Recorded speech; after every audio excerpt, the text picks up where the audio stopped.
धन्यवाद अध्यक्ष महोदय, आपने मुझे बेहद महत्वपूर्ण चर्चा पर अपनी बात रखने का अवसर दिया। आज मैं बड़े ही दुख के साथ ये बात कहना चाहती हूँ कि जो महिला विधेयक इस सरकार ने 2023 में पास किया था, आज फिर से उसको लेकर आने की और उसको डीलिमिटेशन और सेंसस के आड़ में छुपाने की जो कोशिश की जा रही है, ये इस देश की महिलाओं के साथ इस सरकार का ये सरकार फिर से एक धोखा करने जा रही है। पहले 2034 में इन्होंने इसके इम्प्लीमेंटेशन को कहा, अब भी इनकी नीयत 2029 में इस बिल के इम्प्लीमेंटेशन की नहीं है। ये चाहते हैं कि ये लोग सिर्फ डीलिमिटेशन और अपने हिसाब से करने जा रहे सेंसस के आधार पे महिलाओं को उनके अधिकार देने से रोके। आज चिंता महिला आरक्षण की नहीं है। महिला आरक्षण बिल तो सर्वसहमति के साथ इसी सदन में 2023 में पास हो चुका है। चिंता इस बात की है कि आरक्षण की आड़ में मन मुताबिक डीलिमिटेशन से कैसे राजनीतिक लाभ उठाया जाए। माननीय अध्यक्ष महोदय, वर्ष 2023 में इसी सरकार ने देश को बताया था कि महिलाओं का आरक्षण केवल नई जनगणना और परिसमन के बाद ही लागू किया जा सकता है। इसे न्याय और सटीकता के लिए आवश्यक बताया गया, लेकिन अब मात्र 3 वर्षों के भीतर वही सरकार कह रही है कि नई जनगणना की कोई आवश्यकता नहीं है। इन 3 वर्षों में ऐसा क्या बदल गया? क्या संविधान बदल गया या सरकार की प्राथमिकताएं बदल गई? ये अचानक आई तत्परता महिलाओं के लिए नहीं है, बल्कि चुनावी लाभ के लिए है। पश्चिम बंगाल और तमिलनाडु जैसे राज्यों में चुनावी प्रक्रिया चल रही है, इसीलिए सरकार का यह बदलाव किसी ठोस बुनियाद पर आधारित नहीं, बल्कि शॉर्ट टर्म पॉलिटिकल माइलेज पर आधारित है। पहले कहा गया कि अपडेटेड आंकड़ों के बिना प्रतिनिधित्व अन्यायपूर्ण होगा, और आज उसी सिद्धांत को नजरअंदाज किया जा रहा है। ये और कुछ नहीं, सिर्फ और सिर्फ पॉलिटिकल अपॉर्चुनिज्म है। माननीय अध्यक्ष महोदय, इस विधेयक की सबसे बड़ी खामी यह है कि सरकार जानबूझकर पुराने आंकड़ों का उपयोग करना चाह रही है। जनगणना 2021 में होनी थी, लेकिन सरकार उसे कराने में विफल रही और अब उस गलती को सुधारने की बजाय देश के प्रतिनिधित्व को 2011 के आंकड़ों पर चलाना चाहती है, जो 2029 में 18 वर्ष पुराने हो जाएंगे। ये विधेयक आज के भारत को कल के आंकड़ों में ढालने की कोशिश है। जब नीति लोगों को उनके वर्तमान स्वरूप में देखना बंद कर देती है और उन्हें पुराने समय के आधार पर आंकती है, तो वह केवल असत्य ही नहीं बल्कि अन्यायपूर्ण भी हो जाती है। माननीय अध्यक्ष महोदय, हमारा संविधान एक स्पष्ट ढांचा प्रदान करता है। आर्टिकल 82 ये सुनिश्चित करता है कि परिसमन जनगणना के बाद हो, और आर्टिकल 81 और 170 ये सुनिश्चित करते हैं कि प्रतिनिधित्व जनसंख्या के आधार पर हो, ताकि हर वोट का सामान्य मूल्य रहे। लेकिन ये बिल सीधे एक व्यक्ति एक वोट के सिद्धांत को प्रभावित करता है।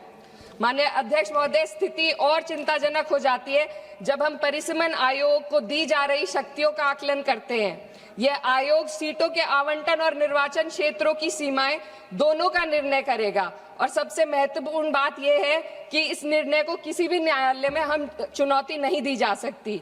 इससे ऐसी स्थिति उत्पन्न होती है जहां सत्ता पक्ष पूरे देश के पॉलिटिकल मैप को अपने लाभ के लिए बदल सकती है, वे भी बिना किसी न्यायिक निगरानी के। इस शक्ति के दायरे को समझने की जरूरत है। आज सीमाएं तय करेंगी कि कौन किसका प्रतिनिधित्व करेगा, किस समुदाय की आवाज सुनी जाएगी और किसकी नहीं। महोदय, डेमोक्रेसी में पावर के साथ साथ चेक और बैलेंसेस होना बेहद जरूरी है। सरकार एक ऐसी संरचना बनाना जा रही है जहां पावर केंद्रित हो और जवाबदेही अनुपस्थित हो, और जब इतनी व्यापक शक्तियां बिना किसी निगरानी के दी जाती है तो ये केवल एक तकनीकी चिंता नहीं रहती, ये प्रतिनिधित्व की निष्पक्षता को प्रभावित करती है। माननीय अध्यक्ष महोदय, ये विधेयक लोकसभा की सदस्य संख्या को 50% बढ़ाने की बात करता है, लेकिन इतनी बड़ी वृद्धि संसदीय कार्य प्रणाली में किसी सुधार के इस सदन की प्रभावशालीता को कम कर सकती है। एक सदस्य के बोलने का समय घटेगा, समितियों के संचालन को कठिन हो जाएगा, और छोटे दलों के लिए अपनी बात रखना और चुनौतीपूर्ण होगा। मेरी मांग है कि सरकार संसदीय सत्रों के नंबरों को भी बढ़ाने का पहले गारंटी दे।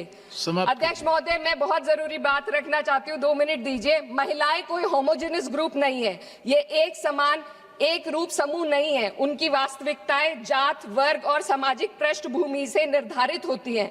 फिर भी यह विधेयक इस वास्तविकता को नजरअंदाज करता है और पीड़ित समुदाय, विशेषकर ओबीसी महिलाओं को पूरी तरह बाहर कर देता है, जो इस देश की बहुत बड़ी आबादी है। ये इस विधेयक की संरचना में एक गंभीर कमी है। सोचिए एक ऐसी युवा महिला, सर 2 मिनट्स, जो पिछड़े वर्ग या अल्पसंख्यक परिवार से आती है, जो अपने घर में पहली बार पढ़ाई कर रही है, पहली बार घर से बाहर निकलकर सार्वजनिक जीवन का सपना देख रही है। उसके पास ना संसाधन है, ना नेटवर्क है, ना राजनीतिक समाधान है। बिना उपकोटे के वह इस व्यवस्था में कैसे पार्टिसिपेट करेगी जहां पहले से ही असमानताएं मौजूद है। ओबीसी उपकोटे के बिना इस आरक्षण का लाभ पहले से ही सुविधा संपन्न वर्ग तक ही सीमित रहेगा। वंचित समुदाय की महिलाओं को एक बार फिर हाशिए पर धकेल दिया जाएगा। अध्यक्ष महोदय, नेताजी स्वर्गीय मुलायम सिंह यादव जी ने हमेशा स्पष्ट रूप से कहा कि सामाजिक न्याय के बिना, ओबीसी कोटे के बिना महिला आरक्षण का लाभ सिर्फ एक सीमित दायरे तक रह जाएगा। मेरी इसी के साथ साथ कुछ मांगे हैं जो मैं इस सदन में रखना चाहती हूँ। महिला आरक्षण विधेयक की, sir, just too important. No, you have taken sir, just 7 too minutes. important. No, sir, 7. concluding. Already you have taken sir, 7 just minutes. too important demands. No, not you Sir, conclude just करो. too important demands. conclude करो ना. Delimitation और जनगणना के आंकड़ों को महिला आरक्षण विधेयक के साथ कोई संबंध नहीं है। यदि सरकार महिलाओं के आरक्षण को जनसंख्या के आंकड़ों से जोड़ने पर तुली है, तो आधी आबादी जिसे कहते हैं महिलाओं को उनकी जनसंख्या हिस्सेदारी के साथ 48 से 39% आरक्षण देने का काम करे। महिला विधेयक को डिलिमिटेशन और सेंसस से डीलिंक करके 29 में लागू किया जाए। ओबीसी महिलाओं को आरक्षण दिया जाए। देश की रिलीजियस माइनॉरिटीज की महिलाओं को भी एक कोटा इसमें दिया जाना चाहिए और गरीब वर्ग की महिलाओं के लिए राज्य द्वारा चुनावी खर्च का प्रबंध किया जाए। Thank you.